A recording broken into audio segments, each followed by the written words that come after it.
எங்கும் எதிலும் மதச்சாயத்தை பூசி ஒரு பிணத்தின் மீது கூட மதத்தை திணித்து சமூகத்தை பிளவுபடுத்த நினைக்கும் பிஜேபி மற்றும் ஆர்எஸ்எஸ் இயக்கங்களை சிபிஐ போன்ற அவர்கள் மத்திய அரசின் சிபிஐயே கண்டித்துள்ளது.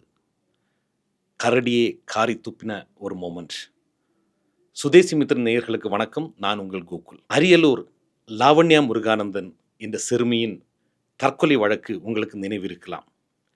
ஜனவரி மாதம் 9ஆம் தேதி லாவண்யா முருகானந்தன் என்ற 12வது வகுப்பு படிக்கும் மாணவி தற்கொலை முயற்சி செய்து கொண்டார்.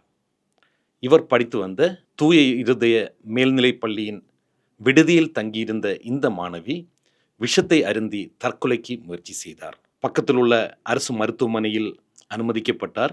இவர் மருத்துவமனையில் இருக்கும் பொழுதே விஹெச்பி விஸ்வ ஹிந்து பரிஷத்தின் செயலாளர், அங்குள்ள செயலாளர் இந்த சிறுமியை அணுகி, முத்துவேல் என்ற இந்த நபர் இந்த சிறுமியை அணுகி, மதத்தின் பெயரால் தான் மத மாற்றம் செய்வதற்காக என்னை கட்டாயப்படுத்தினார்கள், ஆதலால் தான் நான் தற்கொலைக்கு முயற்சி செய்தேன் என்ற வகையில் ஒரு வீடியோவை பதிவு செய்ய முயற்சி செய்தனர்.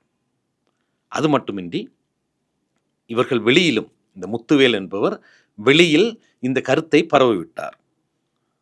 தூய இருதய மேல்நிலைப் பள்ளியின் விடுதியில் உள்ள வார்டன் சிஸ்டர் சகாயமேரி என்பவர் இந்த குழந்தையை, இந்த பள்ளி சிறுமியை மத மாற்றத்திற்கு கட்டாயப்படுத்தினார், அதனால்தான் இந்த சிறுமி தற்கொலைக்கு முயற்சி செய்தார் என்று ஒரு கருத்தை பரவிவிட்டார். துரதிருஷ்டவசமாக இந்த சிறுமி 10 நாட்கள் சிகிச்சை பலனளிக்காமல் இறந்து போய்விட்டார். இது சிபிஐ கண்டுபிடித்தது. இதே முத்துவேலின் தூண்டுதலின் பேரில் பெற்றோர்கள் அந்த பிணத்தை வாங்க மறுத்துவிட்டனர். பெரிய ஒரு கலவரம் ஏற்பட்டது. அதன் பின்னர் பாரதிய ஜனதா கட்சியினர், அன்றைய தலைவர் அண்ணாமலை அவர்கள் இந்த சிறுமியின் வீட்டுக்கு செல்கிறார்கள்.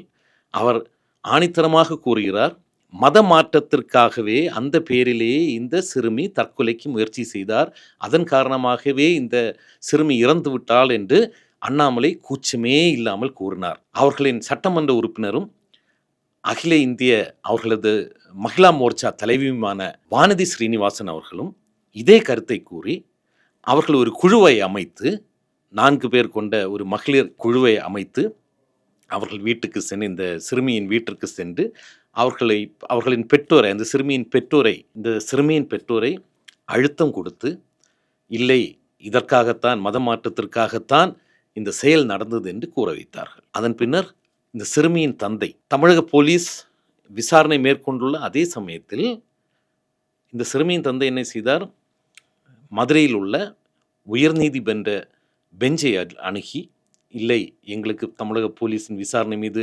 சுத்தமாக நம்பிக்கை இல்லை, ஆதலால் சிபிஐ விசாரணைக்கு உத்தரவிடவும் என்று கேட்டுக்கொண்டார். ஜனவரி 30ஆம் தேதி மரணம் அடைந்து 10 நாட்களுக்குள் இந்த வழக்கை விசாரித்த ஜிஆர் சாமிநாதன் அவர்கள், அவரை குறித்து அதிகமாக கூறுவதற்கு ஒன்றுமில்லை, உங்கள் அனைவருக்கும் தெரியும் ஜிஆர் சாமிநாதன் யார் என்று. ஆமாம் உண்மை இருக்கும். அதாவது ஏற்கனவே இவர்கள் அனைவரும் சேர்ந்து திட்டமிட்டு, அண்ணாமலை, வானதி ஸ்ரீனிவாசன், ஜிஆர் சுவாமிநாதன், இவர்கள் அனைவரும் திட்டமிட்டு தமிழக அரசுக்கும் தமிழக அரசியலுக்கும் ஒரு களங்கத்தை ஏற்படுத்த வேண்டும், தமிழக சமூகத்திற்கு ஒரு களங்கத்தை ஏற்படுத்த வேண்டும் என்ற ஒரு திட்டத்துடன் இந்த வழக்கை சிபிஐக்கு கைமாறினார்கள். தற்பொழுது சிபிஐ விசாரணை முடித்து அதன் அறிக்கையை தாக்கல் செய்திருக்கிறது. அதில் கூறியிருக்கிறது, தெளிவாக கூறியிருக்கிறது, அந்த சிறுமி தற்கொலை செய்து கொண்டதற்கும் மத மாற்றத்திற்கும் எந்த சம்பந்தமும் இல்லை. நாங்கள் அந்த பள்ளியின் ஆவணங்களை பரிசோதனை செய்து விட்டோம். எந்த நிலையிலும் அங்கு மத மாற்றத்திற்கான எந்தவித அறிகுறியும் தென்படவில்லை என்று சிபிஐ அறிக்கை தாக்கல் செய்துள்ளது. இதிலிருந்து என்ன தெரிகிறது, பாரதிய ஜனதா கட்சி, ஆர்எஸ்எஸ், விஸ்வ ஹிந்து பரிஷத் போன்ற இயக்கங்கள் தமிழகத்தில் ஒரு வன்முறையை தூண்டிவிட வேண்டும், மதத்தின் பெயரால் சமூகத்தை பிளவுபடுத்த வேண்டும், யாரும் இங்கு நிம்மதியாக இருக்க கூடாது என்ற ஒரு எண்ணத்துடன் செயல்பட்டு வருகிறார்கள். அவர்களுக்கு ஒரே நோக்கம், மதத்தின் பெயரால் சமூகத்தை பிளவுபடுத்தினால் அவர்கள் தேர்தலில் வெற்றி பெற முடியும் என்ற ஒரு எண்ணம்.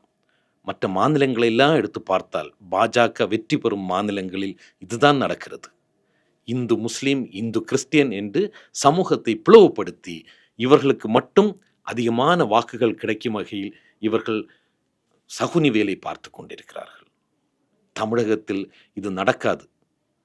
ஏனென்றால் தமிழக மக்கள் படித்தறிந்தது வேறு. கர்ம வீரர் காமராஜர் போன்ற முதலமைச்சர்களை கண்டு வளர்ந்த தமிழ்நாடு இது.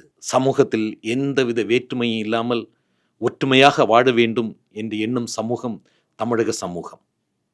நீங்கள் எவ்வளவுதான் முயற்சி செய்தாலும் லாவண்யா கேஸ் போன்று எவ்வளவு கேஸ் நீங்கள் எடுத்துக்கிட்டு வந்தாலும் சத்தியமாக உங்கள் எண்ணம் எதுவுமே நிறைவேறாது.